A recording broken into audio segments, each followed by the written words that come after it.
Selamat malam teman-teman dan Bapak dosen. Pada kesempatan ini, kami dari kelompok 4 akan mempresentasikan materi berjudul Pengaruh Digitalisasi Perpajakan melalui Sistem Cortex DCP online terhadap efisiensi biaya kepatuhan pajak oleh wajib pajak pribadi. Mungkin di era digital seperti sekarang, hampir semua aktivitas sudah terintegrasi dengan teknologi, termasuk di bidang perpajakan. Oleh karena itu, melalui presentasi ini, kami ingin menjelaskan bagaimana digitalisasi perpajakan, khususnya melalui sistem Cortex online, dapat mempermudah wajib pajak dan meningkatkan efisiensi biaya kepatuhan pajak. Ya, kita masuk di landasan teorinya.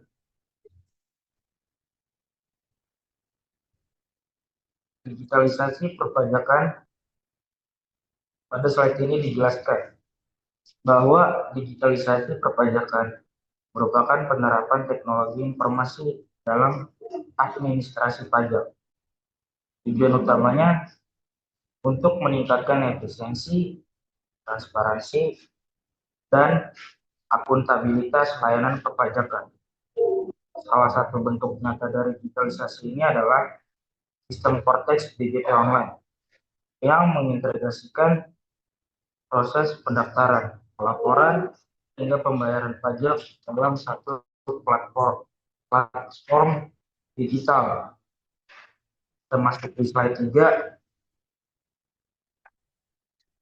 pajak adalah iuran wajib yang dibayarkan rakyat kepada negara berdasarkan undang-undang tanpa imbalan langsung dan digunakan untuk kepentingan umum.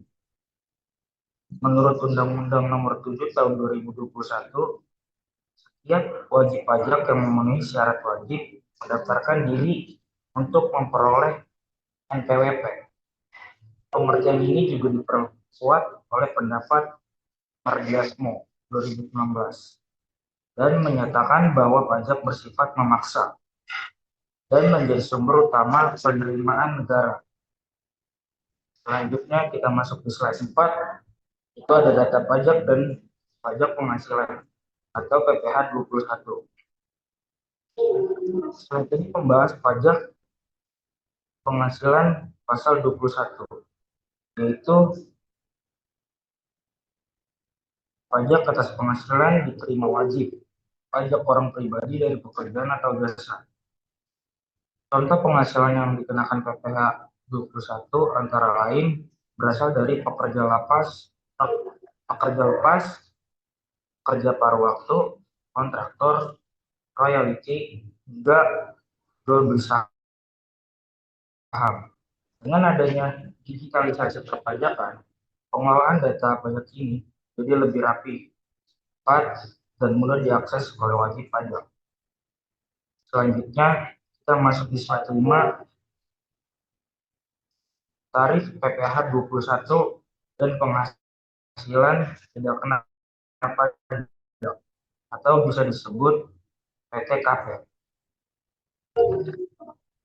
Slide ini menjelaskan lapisan tarif PPh 21 serta ketentuan penghasilan tidak kena pajak atau bisa disebut PTKP.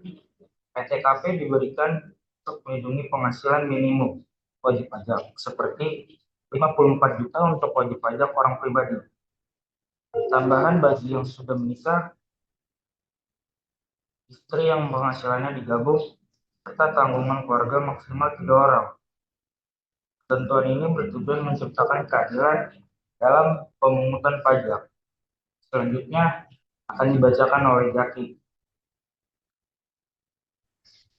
Terima kasih untuk Aldino. Saya akan membacakan penghasilan tidak kena pajak sebagai berikut. 54 juta rupiah untuk diri wajib pajak orang pribadi. 4.500.000 tambahan untuk wajib pajak yang kawin. 54 juta rupiah tambahan untuk seorang istri yang penghasilannya digabung dengan penghasilan suami. 4.500.000 rupiah tambahan untuk setiap anggota keluarga yang menjadi tanggungan sepenuhnya paling banyak tiga tanggungan. Selanjutnya lanjut ke slide ketujuh.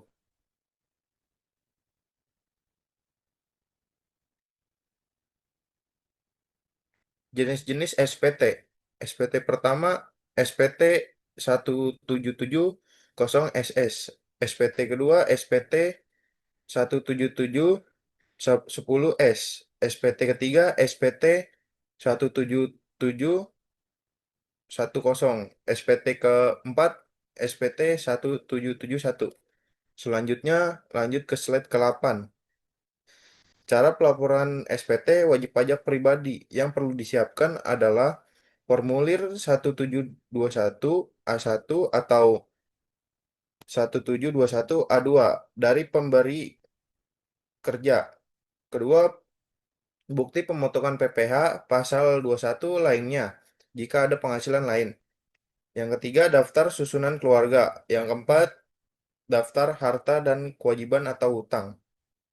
Nah, selanjutnya lanjut ke slide ke-9. Cara aktivasi EVIN WP orang pribadi. Permohonan dilakukan dengan mendatangi langsung KPP atau KP2KP terdekat oleh WP sendiri dan tidak dapat dikuasakan kepada pihak lain. Selanjutnya, WP mengisi, menandatangani, dan menyampaikan formulir permohonan aktivasi EVIN. Selanjutnya, menunjukkan hasil dan menyerahkan fotokopi. Berikut KTP bagi WNI atau paspor dan KITAS atau kitab bagi WNA. Selanjutnya, NPWP atau surat keterangan terdaftar SKT. Oke, pada kesempatan ini saya akan menjelaskan proses pelaporan SPT tahunan orang pribadi melalui e-filing menggunakan formulir 1770S. Nah, formulir 1770S ini digunakan oleh wajib pajak orang pribadi yang memiliki penghasilan dari pekerjaan sebagai karyawan dengan penghasilan bruto lebih dari 60 juta per tahun. Nah, pada gambar yang terlampir di layar, ini terdapat eh, foto dari tampilan kalau kita masuk ke dalam DJP gitu ya teman-teman. Nah, langkah pertama adalah kalian buka di browser pajak.co.id. Nah, nanti tampilannya akan seperti ini.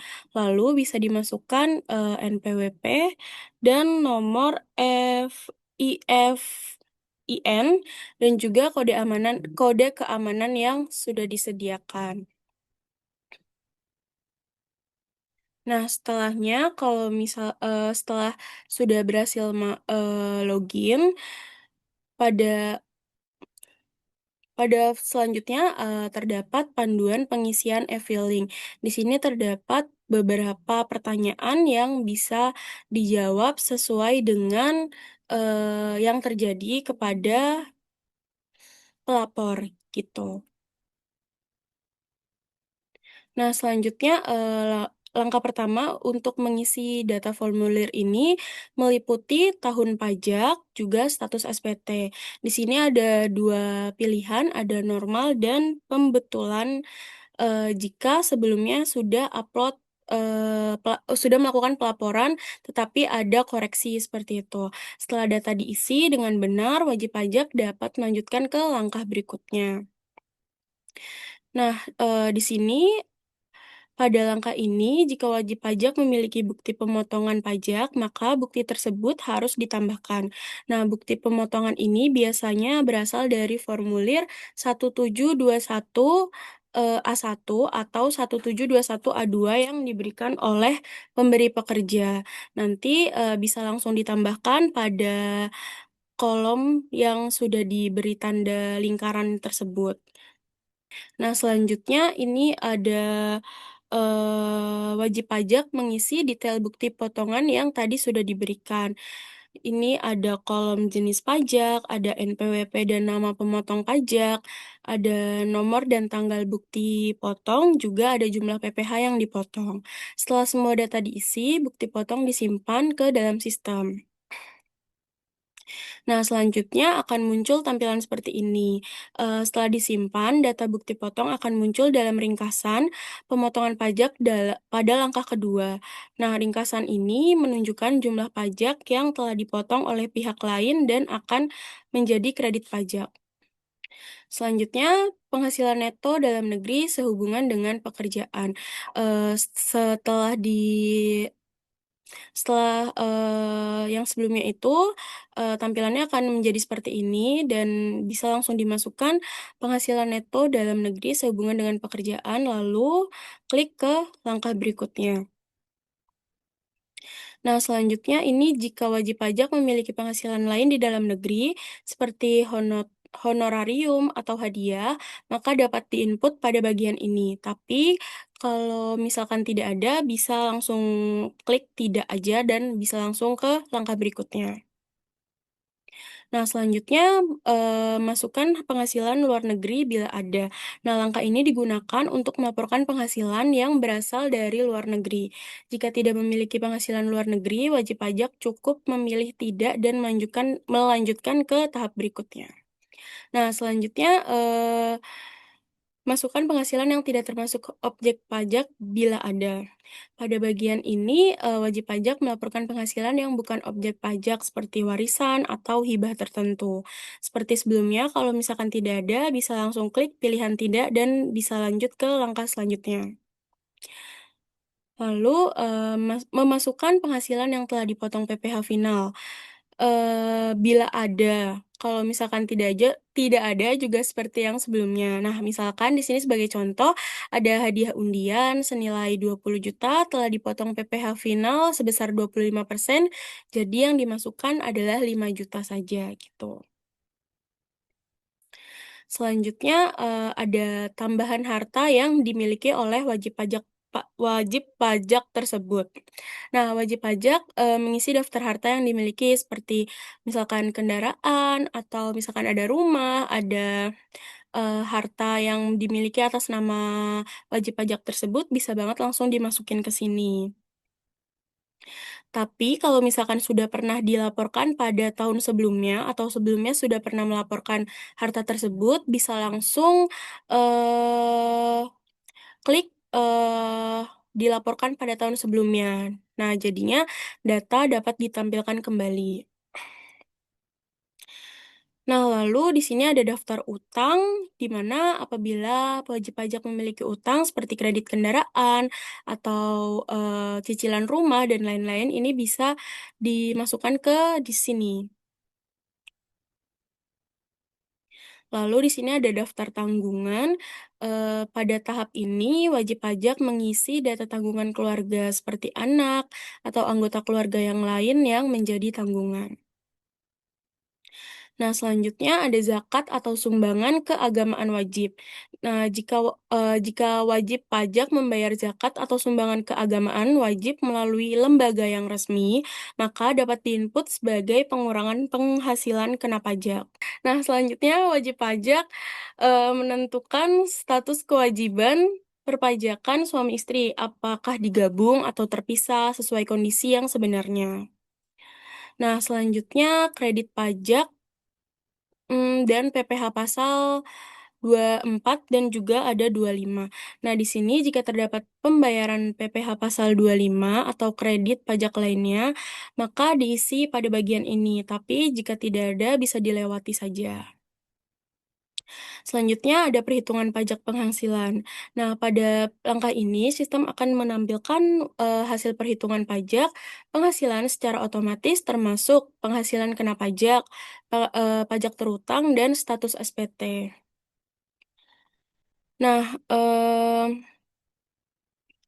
selanjutnya ada konfirmasi data, di mana wajib pajak kemudian melakukan konfirmasi kebenaran data dengan mencentang pernyataan yang tersedia.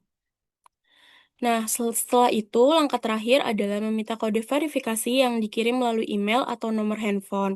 Setelah kode dimasukkan, wajib pajak mengirim SPT dan akan menerima bukti penerimaan elektronik atau BPE.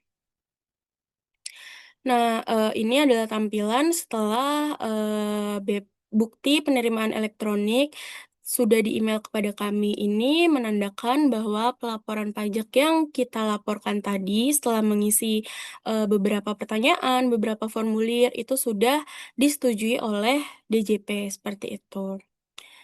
Oke, untuk selanjutnya bisa dilanjutkan oleh teman saya. Terima kasih. Baik, pada bagian ini saya akan menjelaskan bagaimana proses pelaporan SPT tahunan melalui e-filing ketika hasil perhitungan pajak menunjukkan status kurang bayar. Pada gambar berikut ini adalah tampilan e-filing untuk formulir 1770SS, tepatnya pada bagian A pajak penghasilan. Di sini sistem otomatis menghitung penghasilan wajib pajak, mulai dari penghasilan bruto, pengurangan, hingga penghasilan tidak kena pajak atau PTKP. Setelah itu, sistem menentukan penghasilan kena pajak dan menghitung pajak penghasilan terutang. Karena pajak yang seharusnya dibayar lebih besar daripada pajak yang sudah dipotong, maka muncul status kurang bayar yang ditandai dengan angka kurang bayar di bagian bawah. Selanjutnya muncul kotak notifikasi berwarna orange yang menanyakan apakah wajib pajak sudah melakukan pembayaran pajak atau belum. Selanjutnya, nah pada gambar ini adalah tampilan formulir 1770S, tepatnya di langkah ke-16 dari 18 langkah, yaitu tahap proses kurang atau lebih bayar. Sistem kembali menegaskan bahwa status SPT adalah kurang bayar. Di sini tersedia dua pilihan. Pilihan pertama adalah belum, artinya wajib pajak belum melakukan pembayaran dan akan diarahkan untuk membuat kode billing. Pilihan yang kedua adalah sudah, artinya wajib pajak yang sudah membayar pajak sebelumnya dan hanya perlu melaporkan bukti pembayarannya. Tahapan ini penting karena SPT tidak bisa diselesaikan jika pembayaran pajak belum dilakukan. Slide selanjutnya.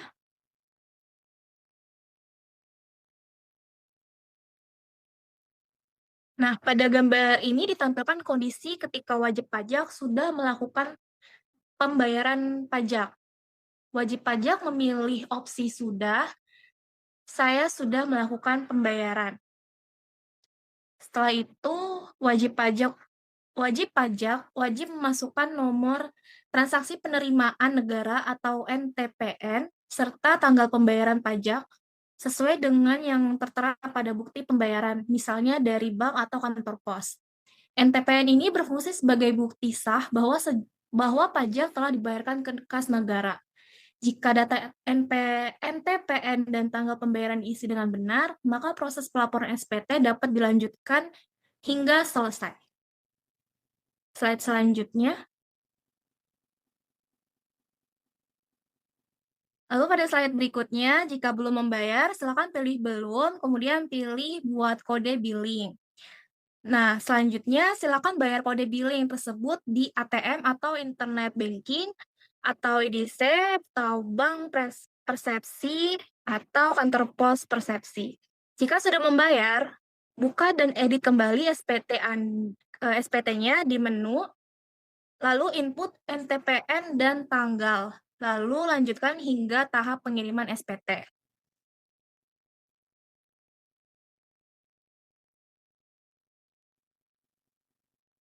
Selanjutnya, dalam hal buat kode billing, jika gagal dilakukan, maka akan muncul notifikasi seperti ini, seperti pada gambar berikut. Selanjutnya, silakan buat kode billing melalui menu billing sistem pada halaman awal setelah login DJP online.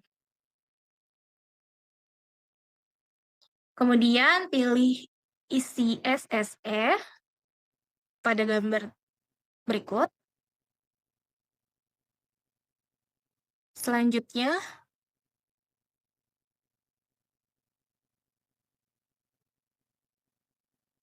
Selanjutnya pada tampilan ini sudah tertera jenis pajaknya 411-125 PPh, pasal 2529, dan jenis setoran 200 kurang lebih tahunan, tahun pajak 2015, dan masukan nilai kurang bayar senilai 15.700.000.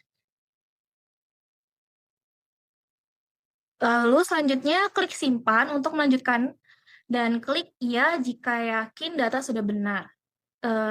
Maka info rekaman SSP telah berhasil dan klik OK.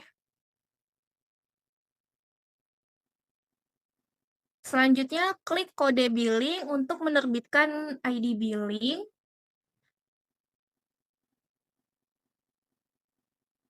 Dan akan muncul notifikasi jika pembuatan ID billing telah sukses. Selanjutnya ringkasan SSE dan kode billing akan ditampilkan oleh sistem WP, juga bisa mencetak ID billing tersebut.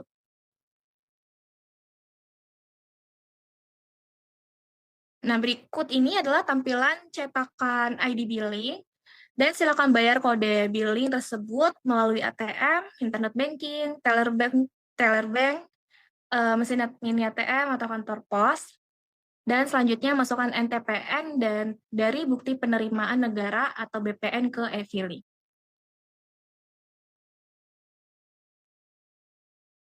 Selanjutnya akan dilanjutkan dengan Cindy. Jadi di sini saya akan menjelaskan tentang simulasi e-filing lebih bayar. Jadi nanti ketika sebagai karyawan mengupload SPT-nya itu akan ada kemungkinan untuk kurang bayar ataupun lebih bayar. Nah, ketika lebih bayar ini biasanya nanti setiap akhir tahun di bulan Desember itu setiap perusahaan akan mentransfer kembali uang-uang yang sudah lebih bayar. Nah, jadi di sini nanti di slide berikutnya akan ada isi dan buat file dalam bentuk CSV dari SPT 1770 karyawan tersebut. Nah, bisa menggunakan aplikasi SPT yang dapat diunduh melalui pajak.co.id. Oke, nanti untuk nominalnya sendiri yang lebih bayar itu akan tertera di slide berikutnya. Buat SPT dan ikuti panduan yang ada. Nah, di sini upload SPT. Apakah Anda menjalankan usaha atau pekerjaan bebas? Ya. Nah, untuk slide berikutnya nanti pilih file CSV yang ada di komputer yang sudah tadi di awal kita download. Nah, nanti kalau misalkan udah di-upload, itu tinggal dikirim. Untuk berikutnya, akan ada nama file yang sudah siap dikirim. Nah, nanti kalau misalkan udah 100%, itu tinggal diklik aja tombol Start Upload. Nah, kalau misalkan ada lampiran tambahan seperti laporan keuangan, daftar omset, ataupun tempat-tempat usaha dapat melampirkan juga di dalam satu file dalam bentuk PDF.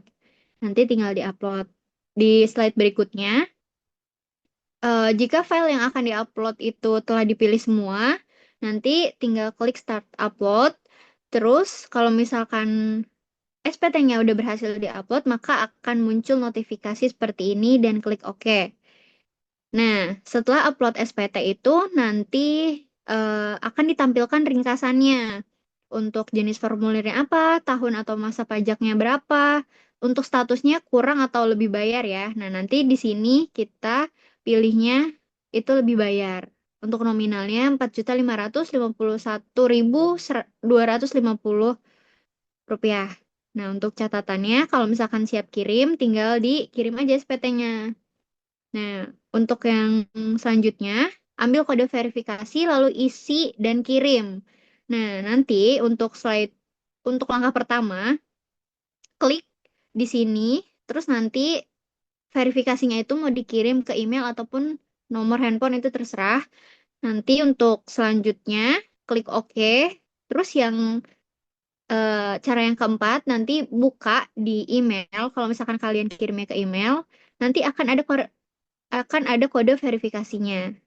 Nah, kode verifikasinya ini nanti di copy paste untuk bisa dikirim bukti SPT yang sudah dilaporkan. Nah, untuk di slide berikutnya, ini adalah bukti setelah berhasil kirim SPT atau bukti penerimaan elektronik ya, BPE yang dikirimkan ke email wajib pajak. Artinya, semua email, semua SPT itu sudah berjalan dengan lancar dan sudah selesai. Saya akan melanjutkan ke Zaki. Ya, terima kasih. Saya akhiri presentasi ini dengan harapan dapat memberikan wawasan baru bagi kita semua. Sekian dari presentasi kelompok kita. Wassalamualaikum warahmatullahi wabarakatuh.